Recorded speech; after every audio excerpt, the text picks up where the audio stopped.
এয়াই জনতাৰ শিল্পী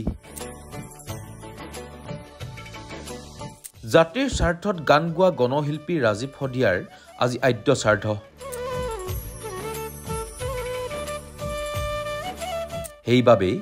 মানুহ দেখিছো আজি বহু মানুহৰ বাবে জাতিৰ বাবে গান গোৱা গণশিল্পী ৰাজীৱ শদিয়াৰ আদ্য শ্ৰাদ্ধৰ দিনা জনসমুদ্ৰত পৰিণত হ'ল শদিয়াৰ টুপচিঙা গাঁও অসমৰ বিভিন্ন প্ৰান্তৰ পৰা গণশিল্পী গৰাকীৰ আদ্য শ্ৰাদ্ধলৈ আহিল লক্ষাধিক লোক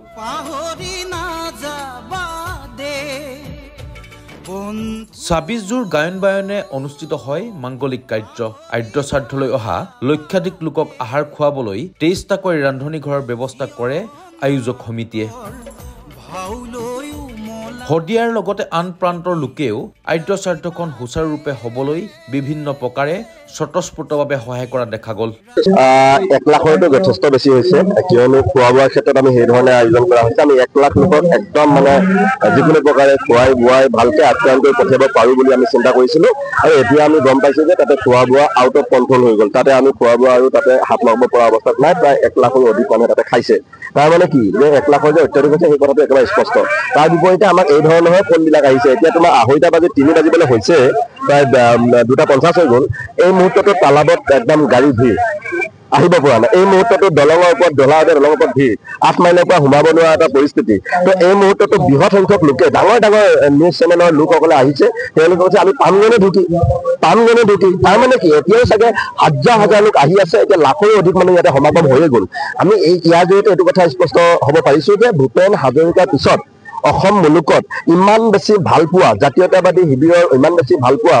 মানুহৰ গান গোৱা জাতি মাটি ভেটিৰ গান গোৱা এজন কাৰোবাক যদি ভাল পোৱা মানুহৰ সংখ্যা যে এনেকুৱা ধৰণে থাকিব পাৰে সেইজন হৈছে ৰাজীৱ শদিয়া এই ৰাজীৱ শদিয়াৰ মৃত্যুৰ লগে লগে আমি গম পাইছিলোঁ যে এটা জাতীয় জোকাৰণি এটা জাতীয় জোকাৰণি উঠিছিল সমগ্ৰ আপুনি চাবই নোৱাৰে কেইফিনে কেৱল মাত্ৰ আপুনি ফোন লগাব কাৰোবাক মোবাইল খুলিব আপুনি টেলিভিশ্যনৰ পৰ্দাত চকু ফুৰাব পেপাৰখন দাঙিব কেৱল মাত্ৰ ৰাজীৱ শদিয়া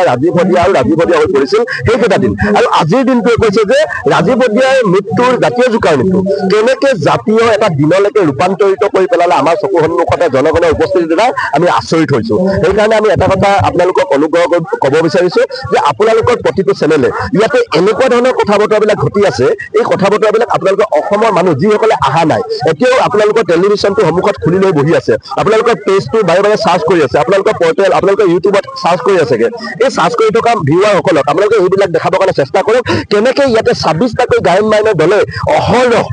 ধৰ্মীয় সকাম নিকামৰ মাজতে তেওঁলোকৰ গায়ন বায়ন প্ৰদৰ্শন কৰি আছে এই কথা বতৰাবিলাক প্ৰদৰ্শিত হ'ব লাগে ইয়াতে কেনেকৈ তেইছখনকৈ গাঁৱে ৰান্ধনীশাল চলাই কেৱল অতিথিসকলক আপ্যায়ন কৰি আছে এই কথা বতৰাবিলাক প্ৰদৰ্শিত হ'ব লাগে আপোনালোকে জানে যে ইয়াতে কেনেকৈ পৰিয়ালৰ মানুহে কোনো এজন মানুহক মাত নলগোৱাকৈ যাতে যাব নোৱাৰে প্ৰত্যেককে মাত এষাৰ লগাব পাৰে এই পৰিৱেশটো যে তাতে কৰিছে ইয়াতে আপোনালোকৰ কাৰণে যিখিনি ব্যৱস্থা কৰিছে ইয়াতে ধৰ্ম সভাখনৰ কাৰণে যিখিনি কৰিছে অতিথি বাহিৰৰ পৰা অহা অতিথিসকলক অতিথি শালা যে স্থাপন কৰি শুবৰ কাৰণে থাকিবৰ কাৰণে দিহাবিলাক কৰিছে এই গোটেই কথা বতৰাবিলাকৰ জৰিয়তে এটা কথাই কি কৈছে জাতীয় দুটা অনুষ্ঠান অসমত এই ধৰণে হয় এটা হৈছে সাহিত্য সভা এটা হৈছে শংকৰী সংঘ এই শংকৰী সংঘ আৰু জাতীয় অসম সাহিত্য সভাৰ এটা তাতকৈ বৃহৎ পৰিসৰত তাতকৈ বৃহৎ এটা সংকলনত এই আজিৰ অনুষ্ঠানটো আমি পাবলৈ সক্ষম হৈছোঁ চাৰিওপিনে কেৱল মানুহ আৰু এই মানুহে বুজাই দিছে যে আজিৰ দিনটো অসমীয়া স্বাভিমানৰ দিন অসমীয়া লোকৰ দিন আৰু অসমীয়া জাতীয় এটা দিন হিচাপে ৰূপান্তৰিত হৈছে ভিন্নজনৰ লগতে আদ্য শ্ৰাদ্ধত উপস্থিত হৈ গণশিল্পীগৰাকীলৈ শ্ৰদ্ধাঞ্জলি জনালে অসম জাতীয় পৰিষদৰ সভাপতি লুৰিণজ্যোতি গগৈয়ে ৰাজীৱ শদিয়াৰ আজিৰ দিনটোত দুগৰাকী গণশিল্পীলৈ আমি প্ৰণিপাত জনাইছোঁ আৰু তেখেতৰ পৰিয়ালৰ সদস্যকে আমি গভীৰ সমবেদনা জ্ঞাপন কৰিছোঁ এগৰাকী শিল্পীৰ মৃত্যুৱে এটা প্ৰমাণ কৰে যে যেতিয়াই জাতীয় সংকটৰ সময়ত কোনো ব্যক্তি শিল্পী কোনো নেতা জনগণৰ পক্ষত যেতিয়াই থাকে তেখেতৰ প্ৰতি ৰাইজৰ জনতাৰ যে আদৰ আছে শিল্পীয়ে নিজৰ স্বাৰ্থৰ কাৰণে জাতীয় স্বাভিমানক জলাঞ্জলি দিছে, আপোচ কৰিছে আৰু ৰজাঘৰৰ পক্ষত আঁঠু লৈছে। তাৰপিছত জনগণে তেওঁলোকৰ কেৱল মাত্ৰ অনুষ্ঠানহে চাবলৈ গৈছে, তাৰ হৃদয়ত তেওঁলোকে ঘৰ সাজিব পৰা নাই। গতিকে ৰাজীৱ শদিয়াৰ যিমানবোৰ গান আছে তাত আদৰ্শ আছে, জাতীয় আদৰ্শ, স্বাভিমান, জাতীয় চেতনা, জাতীয়তাবাদৰ শক্তিশালী ভেটি। সেইকাৰণে এমুঠিমান গানতে জাতীয়তাবাদৰ চিন্তাই ৰাইজক উদ্বুদ্ধ কৰিছে আৰু সেইকাৰণে সমগ্ৰ অসমৰ লক্ষ লক্ষ জনতা আহি আজি এই আন্তঃজাতৰ থলীত তেওঁলোকে এখন পবিত্ৰ ভূমি পৰিৱৰ্তন কৰিছে, এখন পবিত্ৰ থলীলে। আৰু গতিকে এই মৃত্যু, মই ভাবো যে কবিৰ ভাষাত মৃত্যু যে এটা শিল্প, এই কথা প্ৰমাণ হৈ গ'ল। গতিকে এনেকুৱা মৃত্যু অতি কম মানুহে পায় আৰু নিজৰ কামৰ কাৰণে নিজৰ যিটো আদৰ্শ, যিটো শক্তিশালী স্বাভিমান, যিটো চেতনা আৰু চৰিত্ৰ, তাৰ কাৰণে অসমৰ ৰাইজে লক্ষ লক্ষ জনতাই তেওঁক চেলুট জনাইছে। তেওঁৰ মাজত শাৰীৰিকভাৱেহে নাই, কিন্তু আদৰ্শ, জাতীয় চেতনা, স্বাভিমান, জাতীয়তাবাদী শক্তি সকলো মানুহৰ মাজত আছে। আৰু মই ভাবো তেখেতক প্ৰকৃত শ্ৰদ্ধা তেতিয়াহে জনোৱা হ'ব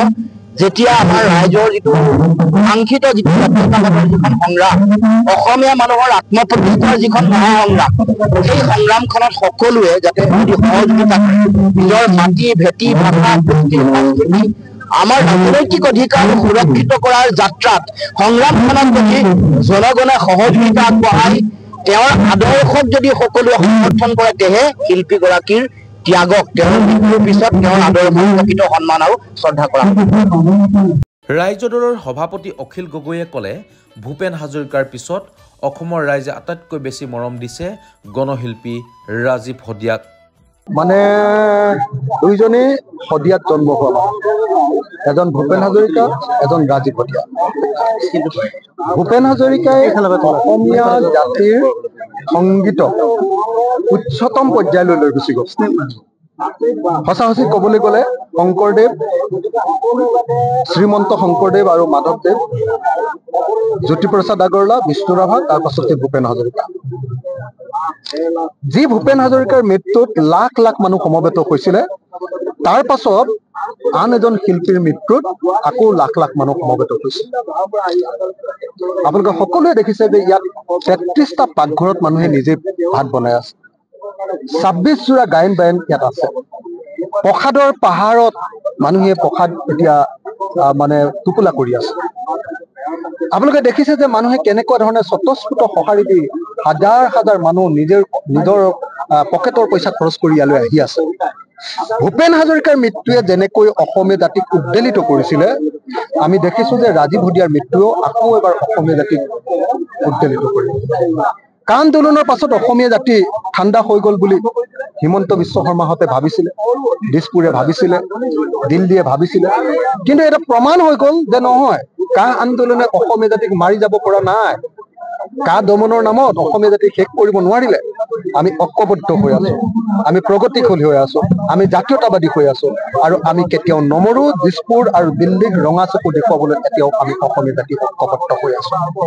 ৰাজীৱ শদিয়াৰ এই অৱদান, মৃত্যুৱে কঢ়িয়াই অনা অসমীয়া জাতিক ঐক্যবদ্ধ কৰাৰ যি অৱদান, এই অৱদান চিৰস্থায়ী হৈ ৰব। আৰু সেইকাৰণে মই আপোনালোকক কওঁ এটা কথা দেই, ৰাজীৱ শদিয়াৰ গীতবিলাক আমি সকলো ল'ৰা ছোৱালীৰ মাজলৈ আমি কঢ়িয়াই নিব লাগে।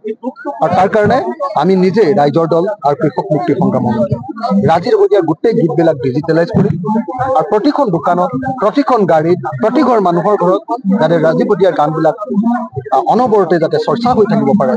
শুনি থাকিব পাৰে, তাৰ কাৰণে আমি ব্যৱস্থা গ্ৰহণ কৰিম, প্ৰচাৰ কৰিম। এই কথাটো মই আপোনালোকক আজি প্ৰতিশ্ৰুতি দিলো আৰু মই আশা কৰিছো যে সমগ্ৰ অসমবাসী ৰাইজে আজি যিসকল ইয়ালৈ আহিছে তেখেতসকলে নিজ গুণে সকলোবিলাক ক্ষমা কৰিব। ৰাজহুৱা অনুষ্ঠান সকলোকে হয়তো আমি আদৰ আপ্যায়ন সম্পূৰ্ণৰূপে কৰিব নোৱাৰিব পাৰো, ক'ৰবাত দুখ ক্ৰুটি নিশ্চয় থাকি যাব, কোনেও যাতে সেইটোক ভুল নুবুজে। আমি এইটো ৰাজহুৱা অনুষ্ঠান, পৰিয়ালটোৱে কেতিয়াও দায়িত্ব ল'ব নোৱাৰে ইমান লাখ লাখ মানুহৰ এটা অনুষ্ঠানক। আমি সকলোৱে সমূহীয়াভাৱে এই অনুষ্ঠান পাতিছো, গতিকে মই সকলোৰে মৰম চেনেহ আৰু সকলোৰে পৰা বিচাৰিছো যাতে দুখ ক্ৰুটি আমাক নধৰে। ধন্যবাদ। আনহাতে কংগ্ৰেছ নেতা গৌৰৱ গগৈও শ্ৰাদ্ধত উপস্থিত হৈ গণশিল্পীগৰাকীক শ্ৰদ্ধাঞ্জলি জনায়। সকলোৱে দেখিছে যে গণশিল্পী প্ৰয়াত ৰাজীৱ শদিয়াৰ প্ৰতি শ্ৰদ্ধাঞ্জলি জ্ঞাপন কৰিবলৈ শ শ মানুহ আজি ইয়াত উপস্থিত হৈছিল। এইজন মহান সন্তানৰ প্ৰতি শ্ৰদ্ধা জ্ঞাপন কৰিবলৈ ময়ো আজি ইয়াত উপস্থিত আৰু তেখেতৰ অসমীয়া আই অসমীয়া ভাষা সংস্কৃতি পৰম্পৰাৰ প্ৰতি এই শ্ৰদ্ধা আছে তাৰ পৰা ময়ো অনুপ্ৰাণিত আমাৰ সকলোৰে দায়িত্ব যে